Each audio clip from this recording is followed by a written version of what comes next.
बैठे भजन हो तो ताली जरूर बजाना चाहिए। भजन में ताली जरूर बजाना चाहिए। भोजन में थाली, बाग में माली और भजन में ताली जरूर बजाना चाहिए। ताली जरूर बजाया करेगा, तभी भजन का आनंद है। मैं बार बार ताली बजाने के लिए क्यों कहता हूँ? क्योंकि यदि आपके शरीर में कोई हरकत नहीं होगी तो कुछ देर में आ जाएंगी। कौन? हाँ, वो बिना बुलाए आती, और जो आती है तो जाती नहीं, खंभा लगा के बहुत गाली ली। इसलिए ताली की सेवा जरूर देना चाहिए।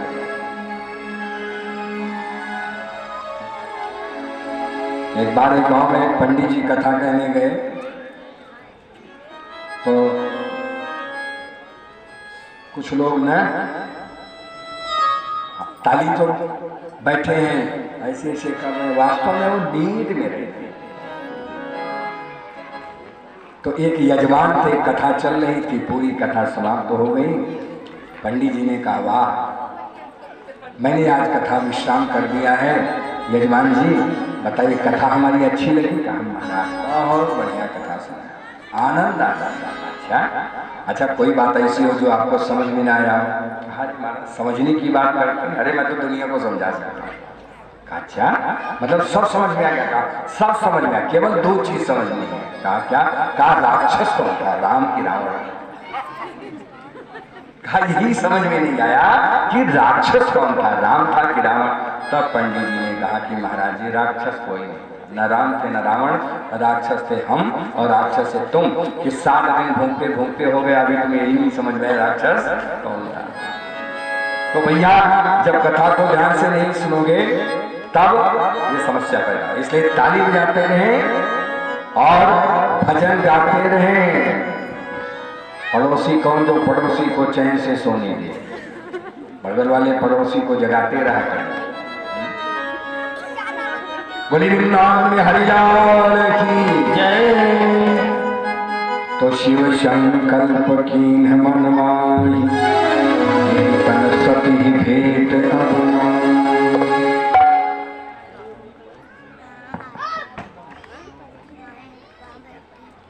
बोले वृंदावन में हरिलाल की। तो भोलेनाथ ने त्याग कर दिया माता सती का, लेकिन उन्हें पता नहीं चला। अब क्या हुआ? रास्ते से जा रहे हैं भोलेनाथ माता सती को लेकर, तो बरनत विविध पंथ इतिहास, बरनत विविध पंथ इतिहास, विश्वनाथ पहुँचे कैलास।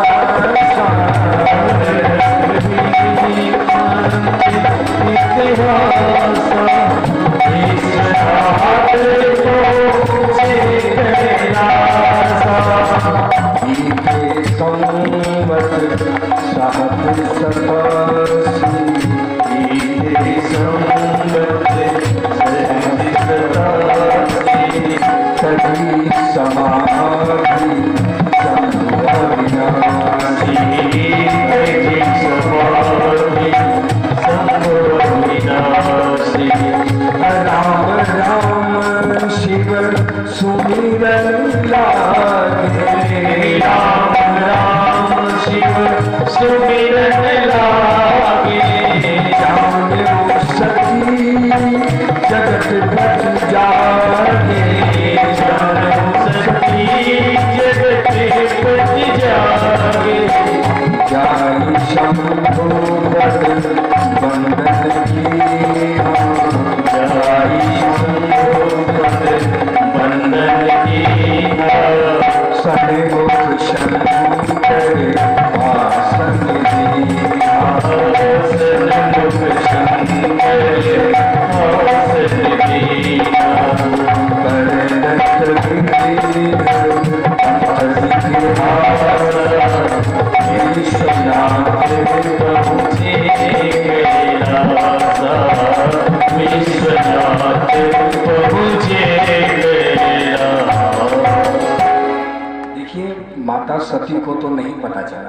कि मेरा त्याग हो गया। लेकिन गोस्वामी तुलसीदास जी ने उनके त्याग की बात अपनी कलम से चला दिया, क्योंकि वो तो देख देख के राम कथा लिख रहे हैं ना, इसलिए कलम से चला करके उनको इशारे में बता दिया कि तुम्हारा त्याग हो चुका है। चौपाई में लिखा है जैसे त्यागा उसके बाद की चौपाई, परिणत विविध पंथ इतिहासा और विश्वनाथ पहुंचे कैलासा। विश्वनाथ, विश्वनाथ पहले सती के नाथ, अब सती का त्याग कर दिया, अब पूरे विश्व के नाथ। एक विश्वनाथ शब्द लिख करके मानो संकेत कर दिया सती को गोस्वामी जी ने कि तुम्हारा त्याग हो चुका है। लेकिन देखो जब जाकर के पहुंचे वहां कैलाश पर, तो भोलेनाथ को समाधि लगी। 87,000 साल तक बीते संवत्सर 87 और तजी समाधि शंभु अविनाशी 87,000 वर्ष तक भोलेनाथ समाधि में। और जब समाधि से वापस आए तब समाधि क्या है? आहा, समाधि है आत्मा परमात्मा का मिलन। ये समाधि, धारणा, ध्यान और समाधि। जब आपको फोटो दे दिया जाता है भगवान की पूजा करने के लिए, तो यही है धारणा। धारणा आप अभ्यास करते हैं, आप प्रैक्टिस करते हैं। वो भगवान जो निराकार है, निर्गुण निराकार है, वही सगुण साकार के रूप में फोटो में आप अनुभूति करते हैं। ये क्या है? धारणा। और जब उस फोटो में बैठे हुए भगवान को आप अपने हृदय प्रदेश में देखना चाहते हैं, अपने मन की आंखों से देखना चाहते हैं, वही है ध्यान। और वही परमात्मा जिसको मन से देखना चाहते थे, आत्मा से देखना चाहते थे, वही जब आत्मा और परमात्मा दोनों का मिलन हो जाता है, दोनों तद्रूप हो जाते हैं, दोनों एकाकार हो जाते हैं, लकड़ी और आग की तरीके से दोनों का मिलन हो जाता है, उसी को समाधि कहते हैं। और समाधि क्या है? बिल्कुल मस्ती। मुझे मेरी मस्ती कहाँ लेके आई,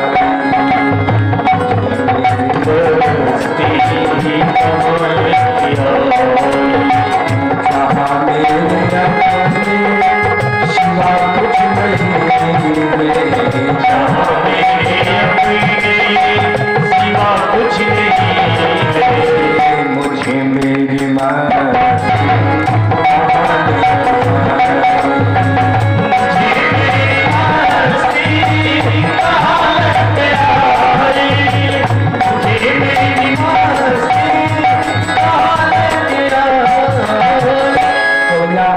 मस्ती बड़े बड़े महापुरुषों को उसकी अनुभूति है, बड़े बड़े विद्वानों को अनुभूति है, जो भक्ति के मार्ग पे चलते हैं उनको अनुभूति है। उस समाधि में सोचो कितना आनंद होगा, जिसको भोलेनाथ छोड़ना नहीं चाहते।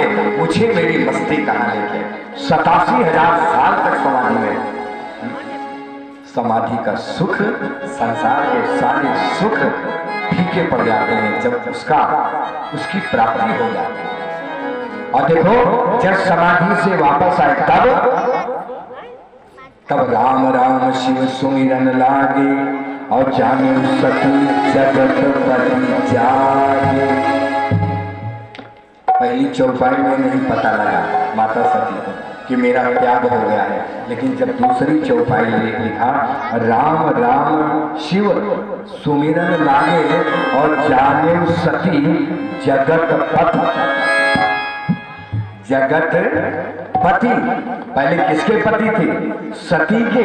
अब सती का त्याग कर दिया है तो किसके पति हो गए? जगत पति। अब जगत पति हो गए। तब माता सती को पता चल गया कि मेरा त्याग हो। तो यह इस चौपाई में एक और संदेश है। क्या? राम राम शिव सुमिरन लागे, और जाने सती जगत पति जागे। इस संसार में कौन जागा है? कौन जाग रहा है? इस संसार में वही जाग रहा है जिसके मुख से निरंतर भगवान का नाम निकलता हो। राम राम शिव सुमिरन लागे, जैसे समाधि से वापस आए उनके मुख से राम राम निकला। क्यों? मानो संदेश देना चाहते हो दुनिया को कि जो जाग जाता है उसके मुख से भगवान का नाम ही निकलता है। जिनके मुख से भगवान का नाम नहीं निकलता तो समझ लेना वो अभी सो रहा है।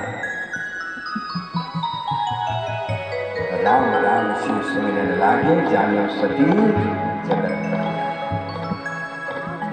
तो भैया जागे हुए व्यक्ति की निशानी है कि मुख से राम राम निकलता है।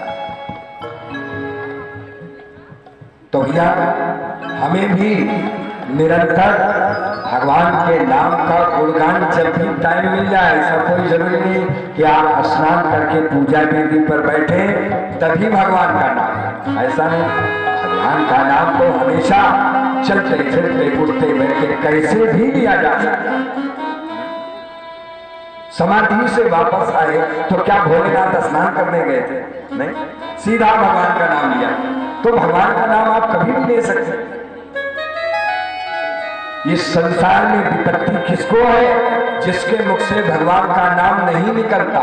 कहा हनुमंत अभिपत प्रभु सोई, कहा हनुमंत अभिपति प्रभु सोई, जब तब सुमिरन भजन। इस संसार में उसी व्यक्ति को विपत्ति में पड़ा हुआ मानना जिसके जीवन में भगवान के लिए समय नहीं, जिसके लिए भगवान के लिए समय, वो जवानी में क्या जिसकी कोई कहानी ना हो।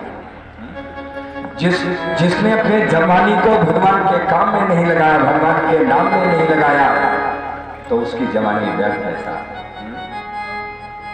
इसलिए कहते हैं क्या,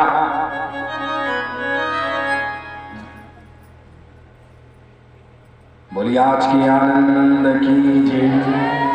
किसी ने लिखा है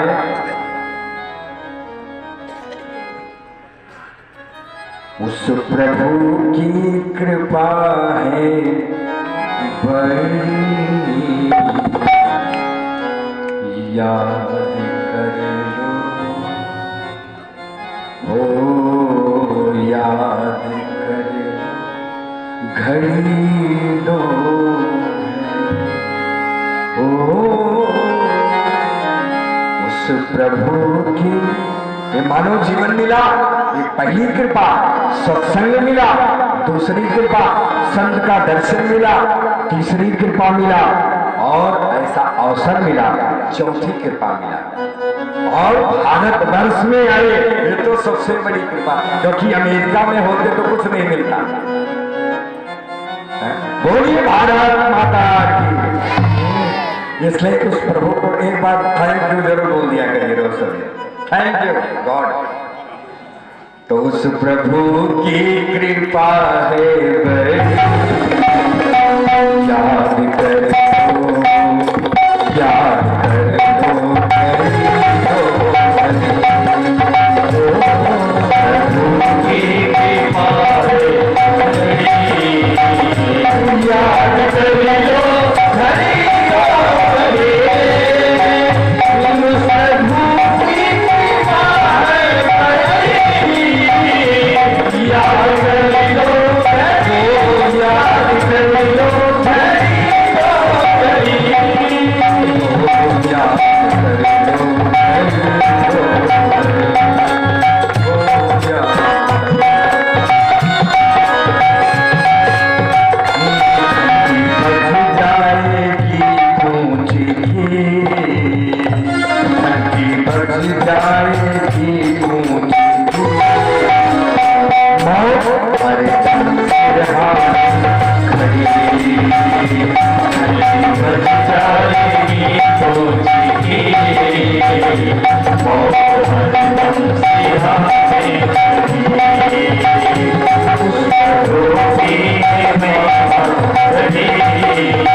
जवानी पे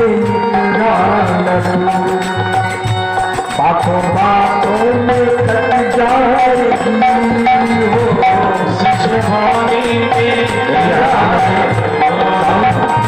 बातों बातों में कट जाएगी हो जवानी पे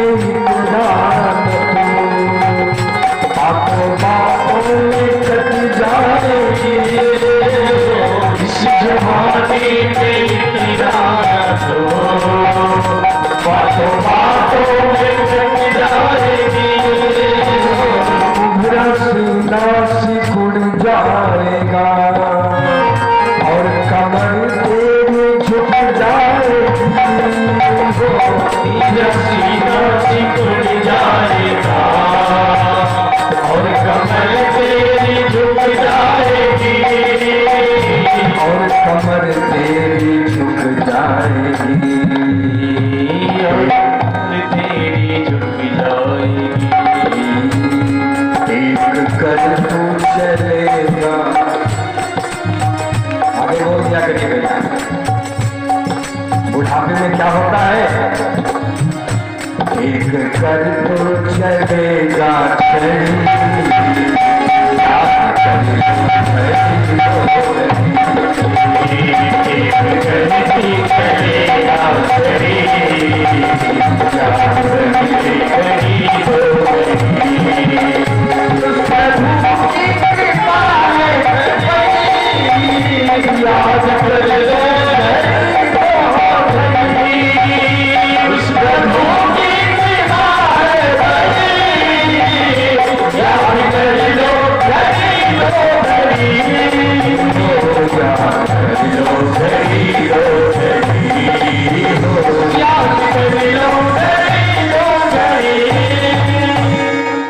रामचंद्र भगवान की जय।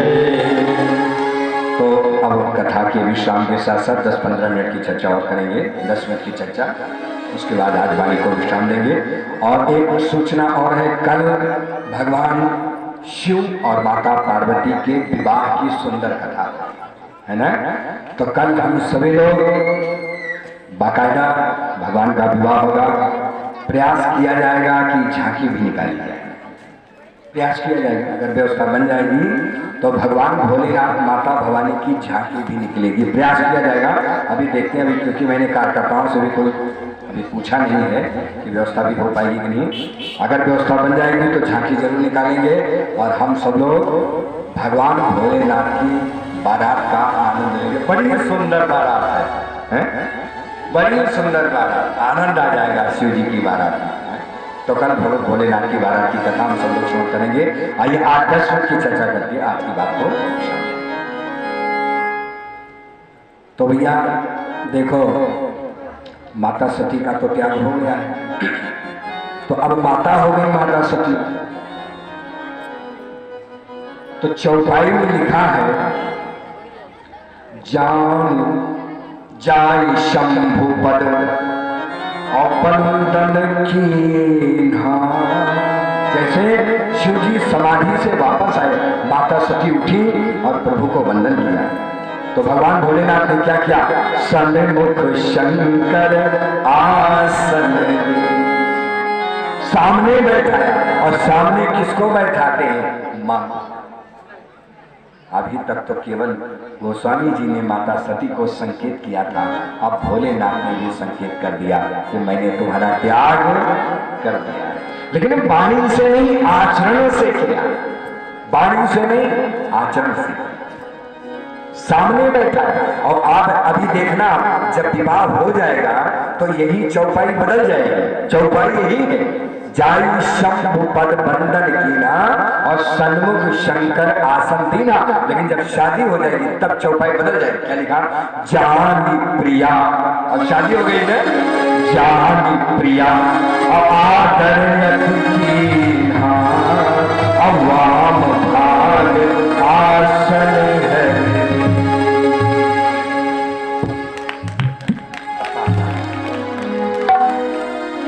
लेकिन देखो भैया, सुंदर सुंदर कथा सुना रहे हैं, माता सती का मन नहीं लग रहा क्योंकि प्रभु ने उनका त्याग कर दिया है। कहन लगे हरि कथा रसाला और दक्ष प्रजेश भय तेई।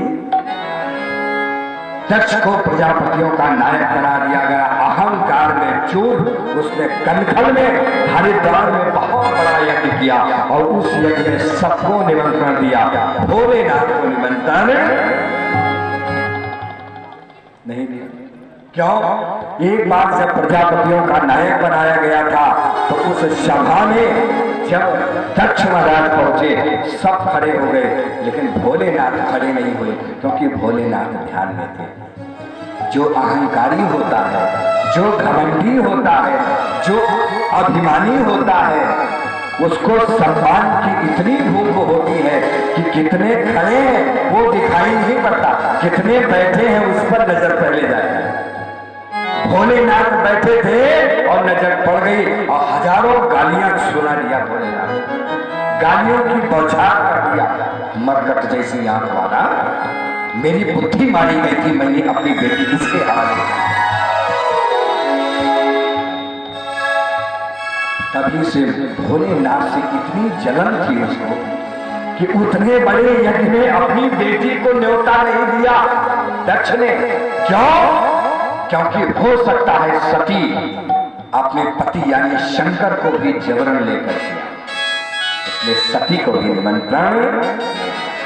बाकी दुनिया में सबको निमंत्रण है, सब विमान पर बैठ करके कैलाश पर्वत के ऊपर से जा रहे हैं। माता सती ने कहा कि प्रभु ये सब विमान जा रहे हैं हरिद्वार की तरफ, ये कहीं कुछ हो रहा है क्या? भोलेनाथ ने कहा देवी तुम्हारे बैठे में बहुत बड़ा यज्ञ हो रहा है। हरिओम हरिओम।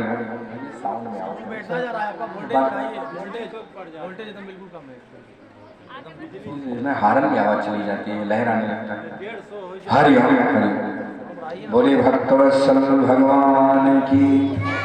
तो कनखल में बहुत बड़ा यज्ञ हो रहा है।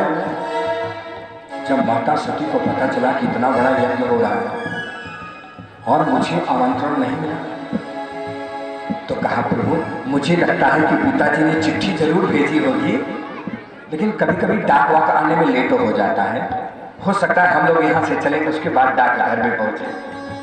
भोलेनाथ ने कहा नहीं, बिना निमंत्रण के मित्र के घर जाया जा सकता है, बिना निमंत्रण के भी शिष्य गुरु के घर जा सकता है, बिना निमंत्रण के भी सम्मानित पुरुष के घर कोई जा सकता है, लेकिन बिना तदपि विरोध अमान जहाँ कोई और कहाँ गए कल्याण। जहाँ जाने से सभा बिगड़ जाए, आपका जाना जहाँ लोगों को अच्छा न लगे,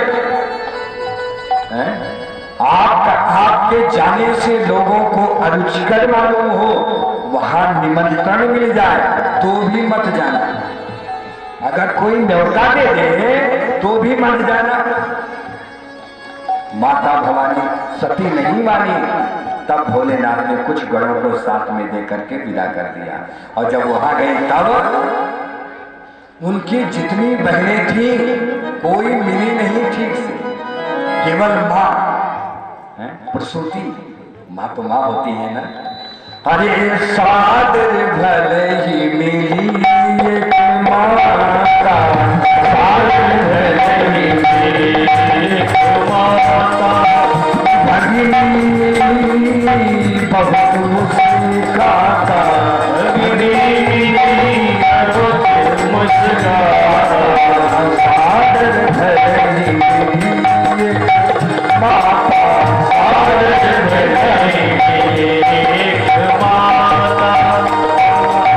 केवल मां मिली, बाकी कोई नहीं मिला।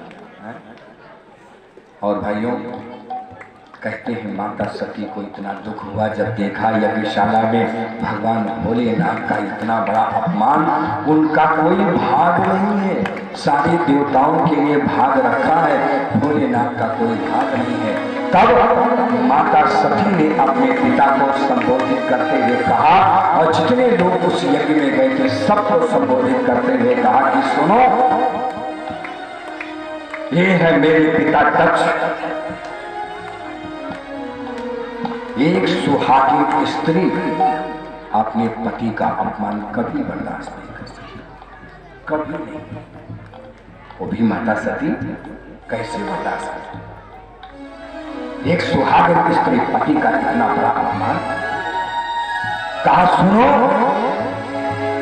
आज से मेरा और आपका संबंध समाप्त। अपने पिता को बोला, दक्ष महाराज आज से पिता और बेटी का संबंध समाप्त, लेकिन आपके रक्त से मेरा जन्म हुआ, इसलिए अब इस शरीर को भी धरती पर रहने का कोई अधिकार, क्योंकि आपका खून, आपका रक्त मेरे शरीर में दौड़ रहा है और आप शिवद्रोही हैं, मेरे पति का अपमान किया है। इसलिए माता सती ने क्या किया? सारी सभासद सकल निंदा, कहीं सुनी जिन शंकर निंदा। आज जिसने भी शंकर भगवान की निंदा सुना है, उनका घोर अपमान आंखों से देखा है, आज सबको दंड मिलेगा। इतना कह करके अष्टही जोग अधीन तन जाना मिले सका, अष्टही जोग अधीन तन जाना है सकल पूरे शरीर को माता सती ने जोगा। शरीर उनका जलने लगा, तब पदों को याद है। हाँ, सती मरद हरिसन वर मांगा और जन्म जन्म शिव पद। कहते हैं ना, जब कैमरा चल रहा हो तो शक्ल संभाल लेना चाहिए। अगर कैमरा चल रहा हो तो शक्ल संभाल लेना चाहिए, क्योंकि जैसी शक्ल होगी कैमरा वैसा फोटो खींचे। अब पुराने जमाने की फोटो आपने देखा होगा जरूर, कब जैसे दूल्हा खिचड़ी खाता मुंह बाता है और फोटो खींच गया, लगता है सुरसा, सुंदरकांड वाली सुरसा। और भैया बारातियों की फोटो ऐसी इसी नाचने वाली दिखाई पड़ती है, और दूल्हे के बड़े भाई नाच रहे, एक पैर जैसे उठाया फोटो खींच गया, लग रहा है एक पैर पे लंगर। तो भैया जब कैमरा चल रहा हो शक्ल संभाल लेना चाहिए। यानी कहते हैं जठा मति तथा गति, जब शरीर छूटता है आप जिसका ध्यान करते हैं उसी का जन्म प्राप्त होता है, वही आपको मिलता है। सती मरद हरिसन बरुमागा और जन्म जन्म शिव पद अनुरागा। प्रभु को जन्म जन्म में पाने के लिए मन में संकल्प किया, और यही कारण है, तेहि कारण हिमगिरि गृह जाई और जन्मी पार्वती तनु। तब जाकर के हिमाचल के घर में पार्वती के रूप में उनका जन्म हो गया। यहाँ से आगे की कथा हम कल आपको श्रवण कराएंगे। आइए, जन्म जन्म शिव पद अनुरागा। तो जन्म जन्म का साथ है माता भवानी का और भोलेनाथ का, उसकी कथा तो हम कल श्रवण करेंगे। ऐसे ही आत्माओं परमात्मा का भी जन्म जन्म का साथ है। इसलिए आइए एक सुंदर सा एक लाइन का भजन हमारे साथ में। बोलिए आज की आनंद की भक्तवत्सल भगवान और करेंगे सेवा इस जीवन में। माता भवानी ने बहुत कठोर तपस्या किया, तो करेंगे सेवा इस जीवन में, करेंगे सेवा इस जीवन में और पकड़ो हाथ हमारा। करोगे करेंगे सेवा और इस जीवन में और पकड़ो हाथ हमारा। जन्म जन्म का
शंकर भगवान की, बोली माता भवानी की, आज के आनंद की जय। ओम नमः पार्वती पतये। देखिए, जब तक आरती जलाई जा रही है आप लोग खड़े नहीं होंगे, आरती जलाते रहेंगे। 1 मिनट बिना कीर्तन किए कभी उठा मत करें, ये नियम है, हमारे गुरुजी ने सिखाया है। यद फलम नाच तपसा ना योगेन समाधिना और तत्फलम लभते सम्यक कलो केशव कीर्तना। कथा में कीर्तन जरूर करें। 1 मिनट का कीर्तन जब तक दीपक जलाते रहेंगे कीर्तन साफ आता। आइए। जय जय सिया राम, जय जय सिया राम, जय सिया राम, जय